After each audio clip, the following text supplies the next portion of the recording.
Inkulturasi adalah sebuah istilah yang digunakan di dalam paham Kristiani, terutama dalam gereja Katolik, yang merujuk pada adaptasi dari ajaran-ajaran gereja pada saat diajukan pada kebudayaan-kebudayaan non-Kristiani dan untuk memengaruhi kebudayaan-kebudayaan tersebut pada evolusi ajaran-ajaran gereja. Gereja Katolik biasanya identik dengan gereja yang bergaya arsitek Roma atau di luar negeri, seperti Katedral Manado ini yang bergaya 3 arsitek sekaligus, yaitu gaya arsitek Romanesque, Bizantium, dan juga Gotik. Namun, beberapa gereja Katolik di Indonesia ini memiliki gaya arsitek inkulturasi budaya lokal. Berikut ini 20 gereja Katolik bergaya arsitek inkulturasi budaya Indonesia terindah, pilihan angka dan data channel dari Sabang sampai Merauke. 1. Gereja Katolik Graha Maria Anai Velangkani, Kota Medan, Sumatera Utara. Jika Anda berkunjung ke tempat ini, Anda akan melihat suatu bangunan kuil umat Hindu. Ya, inilah dia Gereja Graha Anai Velangkani. Gereja ini mengadopsi arsitek gaya Tamil India, dan gereja ini dibangun untuk menghormati Bunda Maria yang menampakkan diri di Velangkani, India kepada salah seorang anak yang beragama Hindu dan menjadi ikon kota Medan.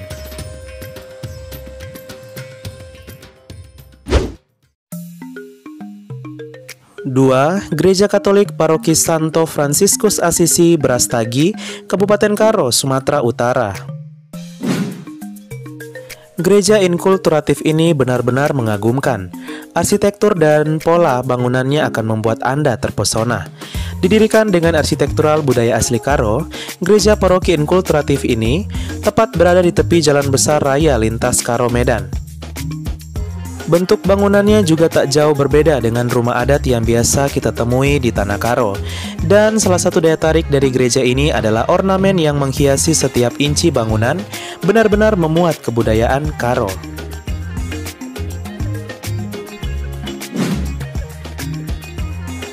3. Gereja Katolik Paroki Santo Mikael Pangururan, Kabupaten Samosir, Sumatera Utara. Gereja Santo Mikael ini memang dibangun menyerupai rumah adat Batak. Kekhasan rumah adat Batak Toba adalah berupa rumah panggung. Arsitektur rumah adat ini sebenarnya melambangkan 3 lapisan kosmos orang Batak atau Tritunggal Banua Dunia, yaitu Banua Ginjang dunia atas, Banua Tonga dunia tengah, dan Banua Toru dunia bawah. Atap gereja Santo Mikael ini sengaja tidak dibuat loteng atau penyekat. Hal ini melambangkan sikap yang mengarah ke atas kepada Allah. Sedangkan bagian tengahnya adalah tempat di mana manusia beritus atau berdoa. Dan juga dibangun di bagian bawah sebuah ruangan, yaitu sebagai tempat museum pusaka Batak Toba.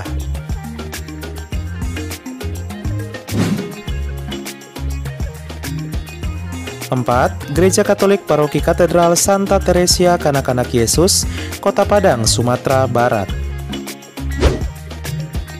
Gereja ini terletak di Jalan Bundo Kandung 31 Padang, Sumatera Barat, dengan jumlah umat yang menurut statistik mencapai 11.545 jiwa.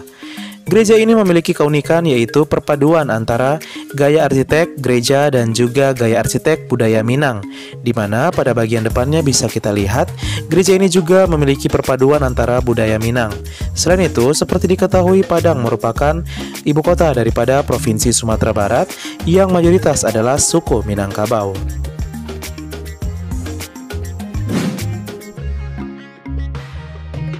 5. Gereja Katolik Stasi Santa Apolonia, Raman Utara, Kabupaten Lampung Timur, Lampung.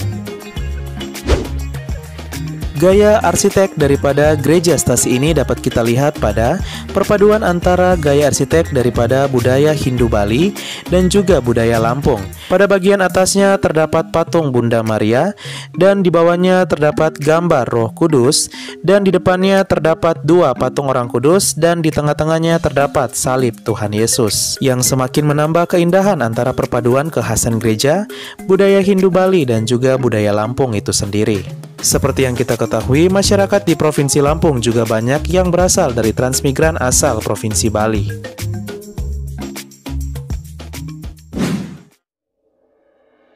6. Gereja Katolik Paroki Santa Maria de Fatima, Toa Sebio, Kota Administrasi Jakarta Barat, DKI, Jakarta.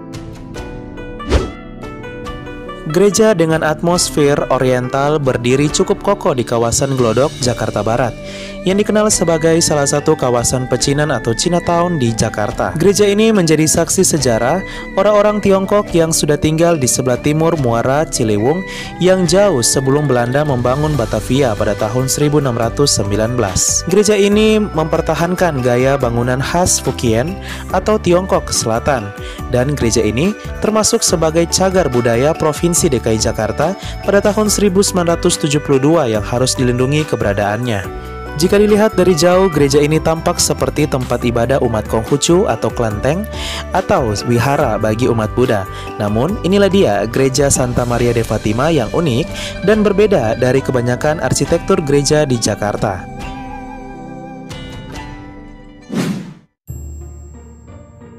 Tujuh, Kapel Adorasi Santa Perawan Maria, Kabupaten Sragen, Jawa Tengah. Kapel ini terletak di Taman Doa yang diresmikan Bupati dari Sragen, yaitu Kusdinar Untung Yuni Sukowati pada tahun 2017 yang lalu. Kapel ini terletak di Taman Doa Santa Perawan Maria di Fatima, yang juga selain menjadi tempat peziarahan umat Katolik, tapi juga menjadi magnet wisata dari berbagai agama, serta simbol toleransi umat beragama yang kuat di Sragen. Ciri khas daripada gaya arsitek dari Kapel Adorasi ini yaitu menyerupai musola dengan kubah berwarna kuning keemasan. Pengunjung Taman Doa tidak hanya berasal dari Sragen, tapi juga dari Jakarta, Bandung, Semarang, dan Surabaya.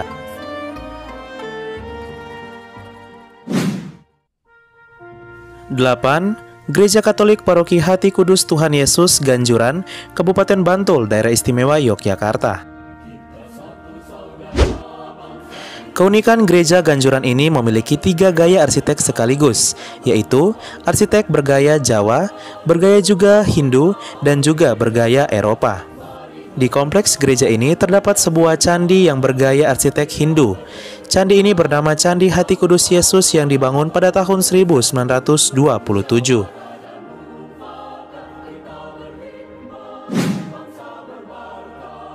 9. Gereja Katolik Paroki Hati Kudus Tuhan Yesus Pugeran, Kota Yogyakarta, Daerah Istimewa Yogyakarta. Pembangunan Gereja Hati Kudus Yesus Pugeran ini, atau biasa disebut Gereja Katolik Pugeran, didasari oleh semakin banyaknya umat Katolik di Yogyakarta dan juga semakin berkembang pesatnya jumlah pemeluk Katolik di Yogyakarta. Gereja ini dibangun dengan mengawinkan corak arsitektur tradisional Jawa dan Eropa. Salib di bagian atas gereja disangga oleh 4 saka guru di tengah ruangan. Keempat tiang penyangga tersebut diinterpretasikan sebagai 4 rasul, yaitu Matius, Markus, Yohanes, dan Lukas. Inkulturasi bukan hanya terjadi pada bangunan secara fisik, namun juga pada penggunaan bahasa, di mana pada saat berdoa dan misa, penggunaan bahasa Jawa juga kental pada gereja ini.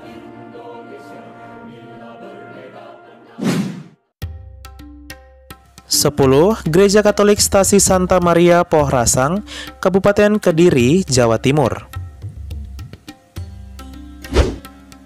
Gereja ini terletak di Kabupaten Kediri dan memiliki keunikannya tersendiri. Gereja ini memadukan 2 kebudayaan besar, yaitu Jawa Majapahit dengan Katolik yang kental. Gereja Porasang ini dibangun pada tahun 1936 oleh Romo Jan Wolters CM. Selain itu, gereja ini mampu memanjakan sahabat angka dan data karena gereja ini syarat akan simbolisme yang dapat dijadikan sebagai spot foto yang menarik.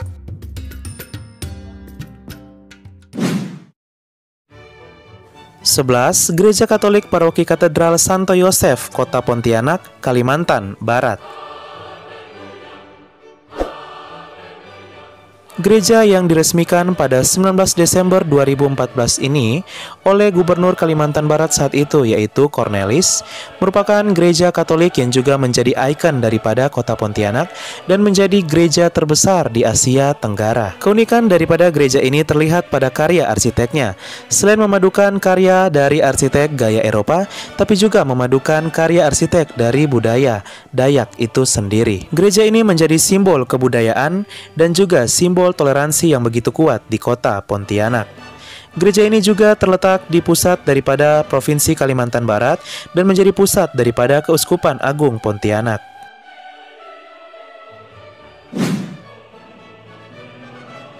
12. Gereja Katolik Paroki Katedral Hati Kudus Yesus, Kabupaten Sanggau, Kalimantan Barat. Tidak sedikit mata yang telah dimanjakan oleh penampakan Gereja Katedral Sanggau ini yang elok dan megah. Itu belumlah cukup karena penampakan itu ditambahi dengan liuk-liuk tekstur bangunan yang syarat akan makna liturgis. Inilah gereja inkulturatif di mana terkandung perpaduan antara seni, budaya, dan nilai gerejani itu sendiri. Gereja ini mengambil warna hijau muda pada bagian luar dari dinding katedral yang melambangkan kesegaran, alam lingkungan, kesuburan, dan harmoni kehidupan. Tak hanya itu, simbol-simbol liturgis dibalut dengan sentuhan inkulturatif dan terdapat 7 menara yang menyimbolkan lumbung padi masyarakat Dayak.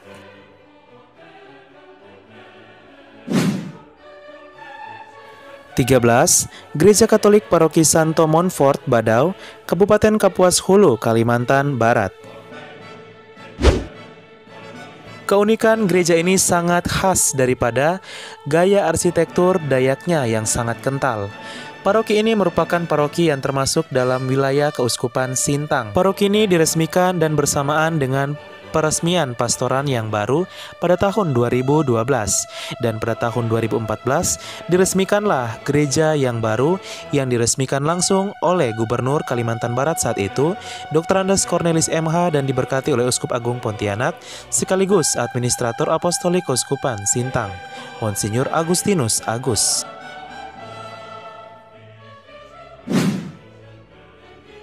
14. Gereja Katolik Paroki Katedral Santa Maria Penolong Abadi, Kota Samarinda, Kalimantan Timur. Gereja katedral ini merupakan gereja terbesar di Kalimantan Timur dan gereja ini memadukan 3 unsur sekaligus, yaitu gotik, kontemporer, dan inkulturatif. Gotik yakni salah satu arsitektur klasik gereja Katolik abad pertengahan tengah sampai akhir yang mewakili sifat universalitas dari gereja Katolik. Kontemporer yakni adaptasi perkembangan arsitektur kontemporer atau modern. Sedangkan inkulturatif adalah mengintegrasikan ciri budaya lokal khas Kalimantan Timur baik di eksterior maupun interior. Dan gereja ini menjadi simbol toleransi umat beragama yang begitu indah di Samarinda.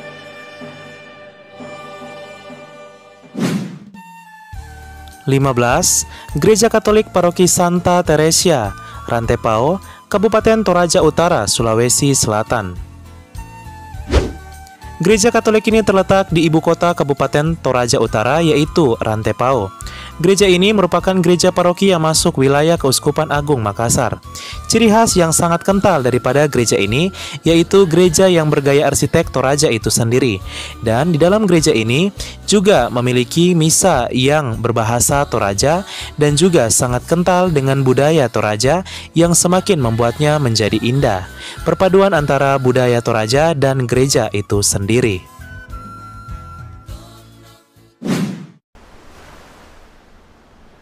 16. Gereja Katolik Paroki Katedral Roh Kudus, Kota Denpasar, Bali. Ketika gaya Eropa dan Bali berpadu, itulah yang terjadi di dalam Gereja Katedral Denpasar. Gaya arsitek daripada gereja katedral ini sangatlah unik dan kental dengan nuansa Hindu Bali dan berpadu dengan gereja Katolik dan menjadi simbol toleransi yang begitu kuat di Denpasar dan menjadi ikon daripada kota Denpasar juga itu sendiri. Gereja ini juga masuk sebagai 10 gereja katedral terbesar di Asia Tenggara.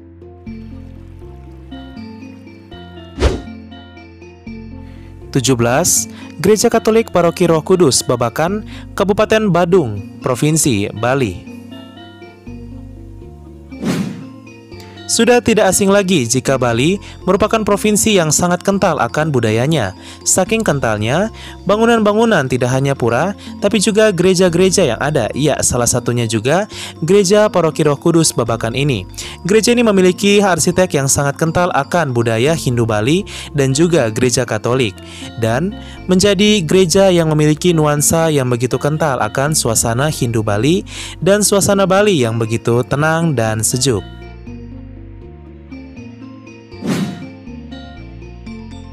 18. Gereja Katolik Paroki Hati Kudus Yesus Palasari, Kabupaten Jembrana, Bali.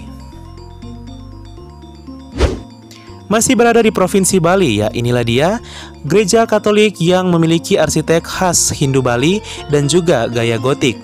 Arsitek di dalam gereja ini sangatlah indah dan menjadi salah satu ikon daripada Provinsi Bali. Tak hanya perpaduan antara gotik dan adat Bali, keindahan serta keunikan gereja ini terletak pada umur bangunannya yang sangat tua. Tempat ini dikunjungi bukan hanya oleh wisatawan lokal, tetapi juga oleh wisatawan dari mancanegara.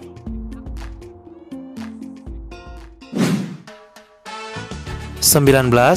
Gereja Katolik Paroki Katedral Reina Rosari Larantuka, Kabupaten Flores Timur, Nusa Tenggara Timur. Gereja ini memiliki keunikan yaitu bergaya arsitek Portugis berpadu dengan budaya Flores. Gereja ini menjadi saksi sejarah masuknya iman Katolik di tanah Pulau Flores. Selain itu, gereja ini masuk wilayah Keuskupan Larantuka yang juga menjadi keuskupan tempat pernah beradanya Kerajaan Larantuka, yaitu satu-satunya kerajaan Katolik di Nusantara. Di Keuskupan Larantuka inilah terdapat prosesi yang telah mendunia dari Indonesia, yaitu prosesi Semana Santa yang dilakukan pada saat Pekan Suci oleh umat Katolik.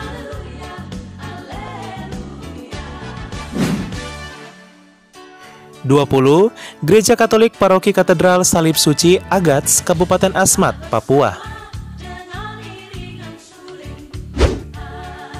Gereja ini terletak di ibu kota dari Kabupaten Asmat, Provinsi Papua, yaitu Agats. Interior gereja ini sangatlah unik.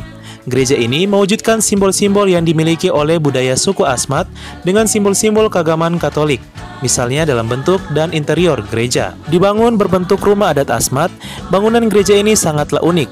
Dengan luas 72 meter persegi, bangunan ini berbentuk memanjang dan ruangannya dibiarkan kosong. Pada sisi kanan dan kiri bangunan itu terdapat 18 tungku yang menjadi simbol 18 rumpun dalam suku Asmat yang ada di dalam paroki katedral ini. Panti imamnya berlatar ornamen simbol perpaduan antara agama dan juga budaya setempat.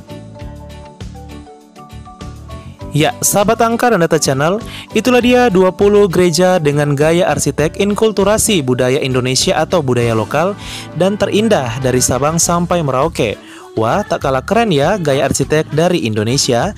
Sekian dan terima kasih dan semoga kualitas bangunan yang ada sebanding dengan kualitas umat. Terima kasih.